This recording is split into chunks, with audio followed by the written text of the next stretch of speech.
Bonjour à tous et bienvenue dans cette nouvelle vidéo. On se retrouve aujourd'hui, comme vous le voyez, pour préparer une toile. Donc ce sera la toile Potion de magie de Santya Shenbagam Radhakrishnan, ou Radhakrishnan, je ne sais pas. Donc c'est une toile qui est éditée par Oraloa et qui fera 54,3 par 75 cm. Donc nous ne sommes pas sur ma table avec la toile en fond, simplement parce que ma table est déjà occupée et puis que pour faire le rangement des diamants, je peux très bien le faire depuis mon bureau également.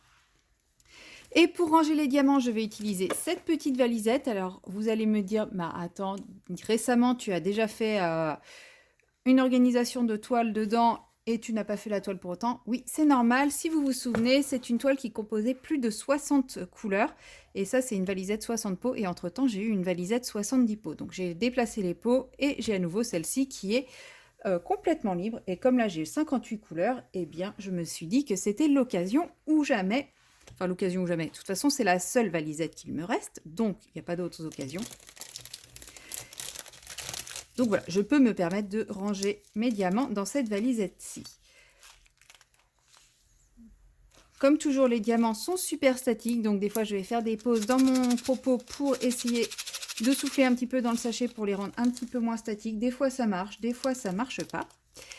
Et dans cette vidéo, je vais répondre au tag de Clara qu'elle a intitulé « Avant ou après ». J'ai une quantité de tags en retard, mais c'est vrai que je fais un peu moins de tags qu'avant en ce moment, parce que j'en ai fait énormément, et moi-même, je me suis lassée, et je me dis que vous avez sûrement dû vous lasser aussi à voir que des tags sur ma chaîne. Donc voilà, pourquoi vous voyez... pourquoi j'ai beaucoup de tags en retard, mais je me suis dit que là, pour un petit tag avec une préparation de toile, c'était pas mal. Et je vais également profiter de cette préparation de toile pour vous expliquer dans quel contexte je vais réaliser cette toile, puisqu'il s'agit de l'événement Oraloa qui débutera le 15 septembre et qui s'appelle Oraloa is the New Orange. Je vais vous parler vite fait de l'événement Oraloa pour débuter. Donc en fait, c'est un événement qui est créé par Oraloa en collaboration avec Mamzelle et ses loisirs. Donc en fait, c'est Mamzelle et ses loisirs qui organisent vraiment quasiment tout avec le concours d'Oraloa. Mais c'est elle qui se passe sur un groupe Facebook qui s'appelle Oraloa Event. Donc il faut s'inscrire sur le groupe Facebook pour pouvoir participer à l'événement. Là, elle donne toutes les indications. Donc la plupart du temps, pour participer, il faut envoyer une photo de sa toile vierge à partir de la première date de l'événement. Donc là, ça sera le 15 septembre. Donc elle va donner un code le 14 septembre à minuit ou 23h59, ça dépend. Heure française. Elle va indiquer un code et en fait, il faudra prendre la photo de la toile avec le code écrit à la main sur la toile pour bien prouver que la toile est vierge. Alors, je sais qu'il y a eu un événement, pas le dernier. Le dernier, c'était sur le printemps. J'ai pas participé, donc je ne sais pas si les modalités étaient les mêmes ou pas. Où on pouvait faire du point de croix et du pixel hobby. Et en fonction de ce qu'on choisissait, on n'avait pas le même nombre de points, etc. Donc là, je ne sais pas trop quels sont les loisirs qui sont autorisés. Bon, toujours est-il, si ça vous intéresse, je vous conseille de rejoindre le groupe Oraloa Event. Et là, vous aurez toutes les informations. Et c'est pareil, je ne sais pas si ça va fonctionner comme l'événement multi-artiste, multi-activité dont je parle, ou en fonction de la taille de la toile ou du produit, enfin du type de création que l'on faisait, on n'avait pas forcément le même point.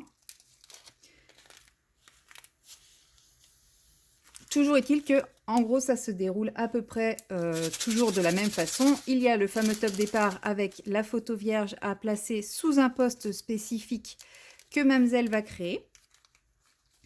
C'est elle qui va dire si oui ou non la participation est validée. Donc en fait, on poste la photo, voilà, on poste juste la photo et derrière, elle met validé ou non validé.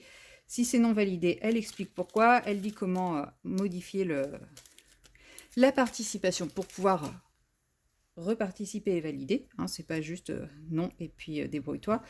Il y a toujours l'explication qui est donnée. Et ensuite, on a 2 mois pour réaliser notre toile. Donc là, du coup, ça mène jusqu'au 14 novembre. Donc elle redonne régulièrement les délais, les choses comme ça sur le groupe.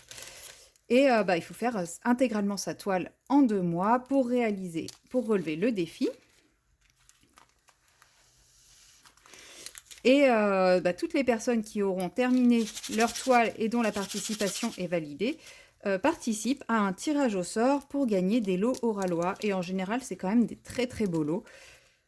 Celui pour lequel j'avais participé, le multi-artiste, multi-activité, j'ai quand même gagné le plus gros lot qui était une carte cadeau de 75 € chez Oralois. Donc c'est clairement des beaux cadeaux. En général, enfin là je sais pas parce que les lots sont annoncés vers la fin de la période de participation. Ils sont pas annoncés très tôt. Mais voilà, c'est quand même des lots Oralois et en général c'est des très très beaux lots puisque pour les concours, Oralois est quand même très souvent très généreux. Après, on aime ou on n'aime pas, c'est une chose. Eh bien, celui-là, il a été bien serré. On aime ou on n'aime pas, c'est une chose, mais en tout cas, ça reste quand même des beaux lots bien généreux. Voilà pour les modalités de participation. Donc, à chaque fois, il y a un thème. Et cette fois-ci, le thème, c'est Orange is the new Oralois. Donc, c'est simple. Pour pouvoir participer, il faut réaliser une toile avec du orange. Et c'est pour ça que j'ai choisi cette toile-ci. Alors, on n'y est pas encore, mais comme vous le voyez, la couleur 33, a priori, c'est du orange. Et ainsi de suite, on a aussi du orange par là. Enfin, il y a pas mal de petites notes d'orange. Hein. Si on regarde l'image, voilà, il y a quand même quelques petites notes d'orange. Il n'y a pas besoin que la toile soit majoritairement orange, il faut qu'il y ait du orange dessus. Celle-ci, je sais qu'elle est validée de toile parce qu'elle faisait partie des toiles citées par Pauline pour participer. Donc, je suis allée à la facilité. Oula, c'est très très statique là. Ça vole partout, j'adore. J'en ai partout. Non, lui, il veut vraiment pas. Lui, il veut retrouver sa liberté et lui, il veut rester tout seul. On va le... Non, c'est pas ça. On va le laisser seul. On va pas trop l'embêter, le pauvre. Donc normalement, celle-ci, il n'y a pas de raison qu'elle soit pas validée. Si vraiment vous voulez participer et que vous avez des doutes sur votre toile, vous n'êtes pas obligé d'attendre le 15 septembre pour savoir si votre toile correspond. Vous pouvez contacter Pauline et lui dire, bah voilà, j'aimerais faire telle toile, est-ce que ça va ou pas? Soit elle connaît la toile et elle vous dira oui, non, soit elle vous demandera une petite photo de la toile et elle vous dira oui, non. Voilà, vous pouvez vous préparer à l'avance. Hein, vous voyez, moi, je suis en train de préparer mes diamants à l'avance. Tout ça peut être fait à l'avance. Ce qu'il faut, c'est que la toile soit 100% vierge pour la photo. Tout ce qui est préparation et autres peut être fait avant. Et moi, pour cet événement, à la base, en toile principale, puisque comme vous constatez, hein, je suis rendue à ma 3e préparation de toile, donc c'est que je vais avoir plusieurs en cours en même temps. Mais comme c'est des duos, des trios, des choses comme ça, je ne vais pas aller au rythme que je veux. Donc, ça ne sera pas mes toiles principales, celle-là. Et je voulais prendre une toile principale en plus. Et j'avais pour projet de terminer mes toiles en version 1. Donc, initialement, sur cette période de l'année, je voulais prendre ma toile sorcière de Vaillunette, mais qui ne contient absolument pas de orange. Du coup, j'ai réfléchi à quelle toile je pouvais prendre.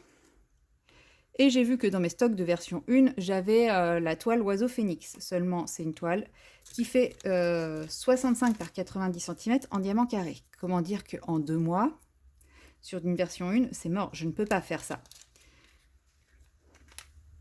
C'est pour ça qu'après, je me suis rabattue sur cette toile-ci que j'avais en stock, qui n'est pas trop grande et c'est une version 2, donc ça va quand même assez vite.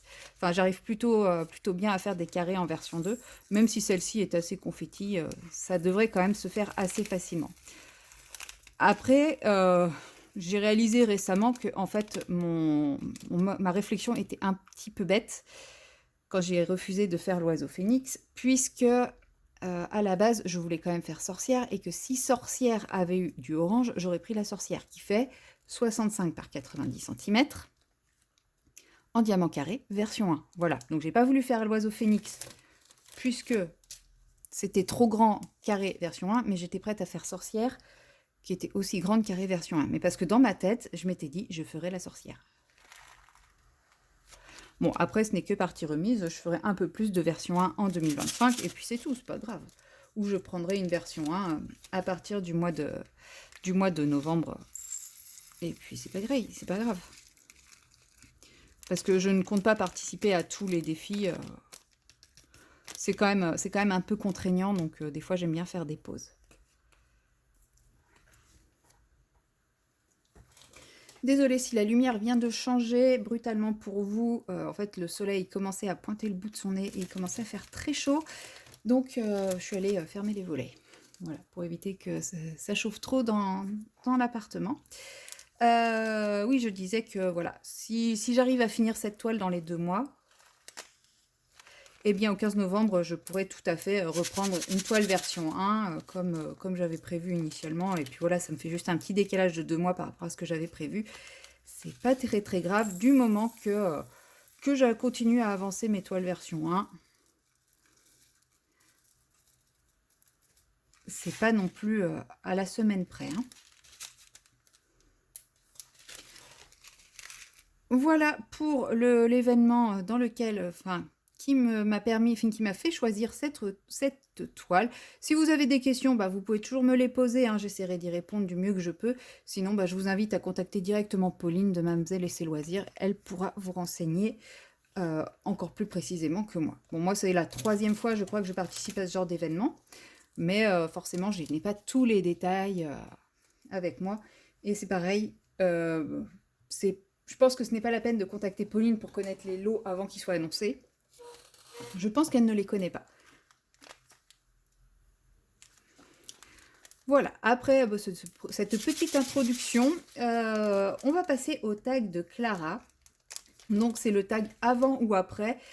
C'est 10 petites questions avec des thèmes et c'est est-ce qu'on préfère faire ça avant ou est-ce qu'on préfère faire ça après. Voilà, donc c'est un peu comme la team pain au chocolat ou chocolatine, quoi. C'est les sujets de débat, où chacun est persuadé d'avoir raison, mais au final, tout le monde a raison, quoi. Tout le monde, c'est vraiment qu'une histoire de goût et d'habitude. Mais bon, je trouvais ça plutôt, je le trouvais plutôt sympa, ce petit tag. Alors attendez, je finis de me battre avec mes petits diamants. Premier orange.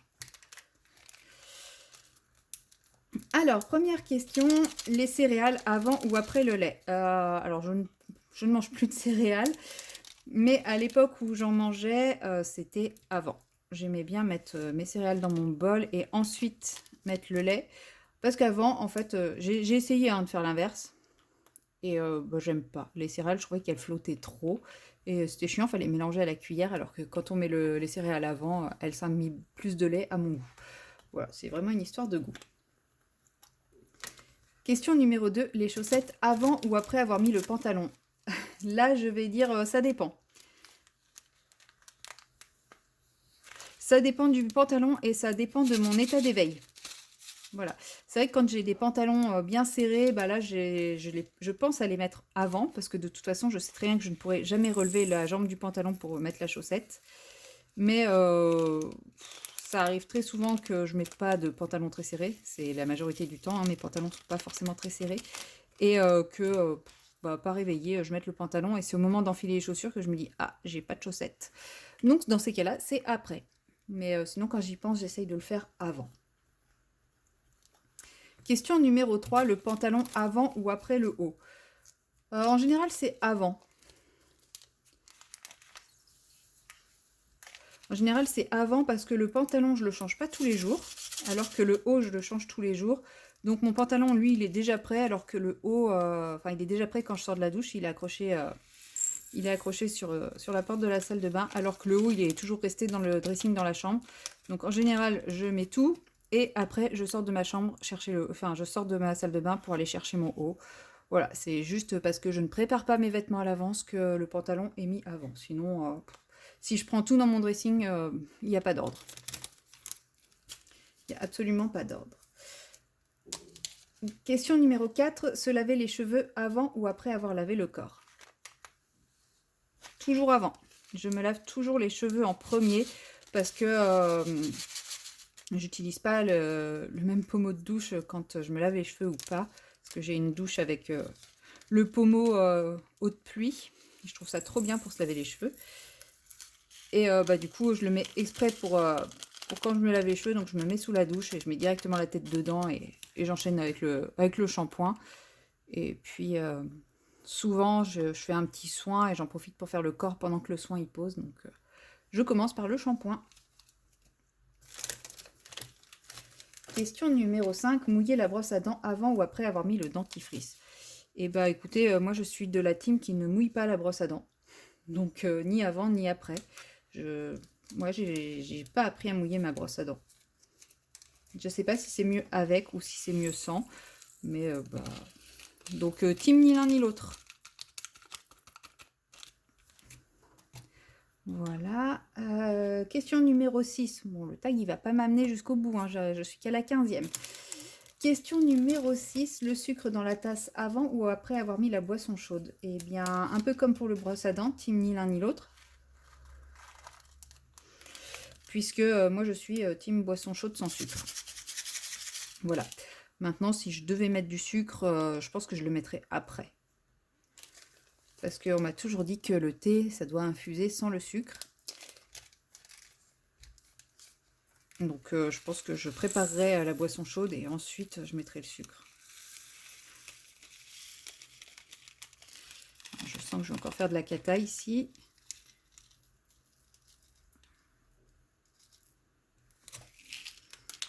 Les diamants statiques, c'est quand même une plaie. Hein. Ensuite, question numéro 8. Réfléchir avant ou après un achat? Non, question numéro 7 avant. Arrêter le réveil avant ou après s'être levé? Avant. Ce qui me pose parfois des petits inconvénients. Ça m'est déjà arrivé d'arrêter le réveil et de ne pas me lever tout de suite et de me rendormir. Voilà. Ou alors j'ai un réveil avec le bouton snooze. Et des fois, je veux juste le faire ressonner une fois parce que j'ai besoin de mes 5 minutes de plus et je me rends pas compte et j'appuie 2 fois dessus et du coup, j'ai pas la fonction snooze. Voilà. Mais ouais, non, je l'éteins et je me lève 1 ou 2 minutes après en général. Je suis incapable de me lever dès que le réveil sonne. Enfin, de me réveiller, si, mais de me lever, non. Donc, question numéro 8, réfléchir avant ou après un achat. Il y a encore quelques temps, dans un temps pas si lointain, j'aurais dit après. Mais là, ça fait... je suis un peu plus réfléchie dans mes achats et du coup, j'achète beaucoup moins. Donc, c'est pas mal de réfléchir avant l'achat parce que du coup, on achète quand même vachement moins de choses. Question numéro 9. Faire du loisir avant ou après les corvées. Comment dire? Moi, je le fais avant, clairement.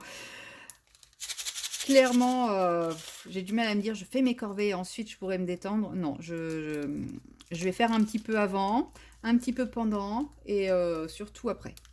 Mais non, je vais pas commencer ma journée directement sur les corvées. Je vais faire un peu de loisirs avant systématiquement. Et des fois un peu beaucoup même. Il y a l'hélico qui passe. Et la dernière question, choisir sa prochaine toile d'épée avant ou après avoir terminé celle en cours. Je pense que vous avez votre réponse. Hein. J'en ai déjà plein en cours et j'ai déjà choisi ma prochaine toile d'épée et j'ai même déjà choisi celle que je ferai après celle que je n'ai pas encore commencée. Donc clairement bien avant. Avant.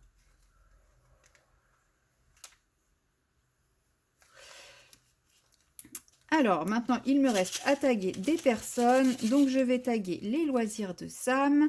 Je vais taguer... Qui est-ce que je vais taguer? Je ne sais pas qui l'a déjà fait ou qui ne l'a pas déjà fait, puisque je suis très en retard sur les vidéos. Bon, bah, Céline Diamante et c'est déjà pas mal. Peut-être que tu auras déjà été tagué, que tu l'auras déjà fait. Et qui d'autre? Qui d'autre je pourrais taguer? Bah, Ch'tizaz, tiens. Ch'tizaz, c'est pareil. Si tu n'as pas encore été tagué et que tu ne l'as pas déjà fait, et bah écoute, moi aussi, je te tague. Voilà pour le tag. Bon, bah c'est bien. J'aurais fait un tiers de mes petits pots. Hein, j'aurais pas tenu très longtemps là. Mais bon, bah, de toute façon, hein, vous avez l'habitude des toiles préparation. Moi, je fais rarement de la préparation intégralement avec vous. Hein, ça prend vraiment trop de temps. Regardez, j'ai fait un tiers, ça fait 20 minutes. Je vais pas vous faire une vidéo d'1 heure où je remplis des petits pots. C'est pas forcément ce qu'il y a de plus intéressant. De toute façon, je vous ai fait l'unboxing de la toile, donc n'hésitez pas à aller la voir si vous voulez en voir un peu plus sur cette toile. Et puis, vous la verrez également très régulièrement lors de mes différentes sessions d'épée en vlog. Et vous verrez son évolution dans mes vidéos de fin de mois, de l'évolution de mes projets en cours. Donc je pense que ce n'est pas grave si vous ne voyez pas toute la préparation des diamants. Encore un petit peu de orange. On est plus sur un ocre là qu'un orange. Et moi, je vais finir tranquillement mon remplissage de petits pots. Et je vous dis à très bientôt dans la prochaine vidéo. Bye bye!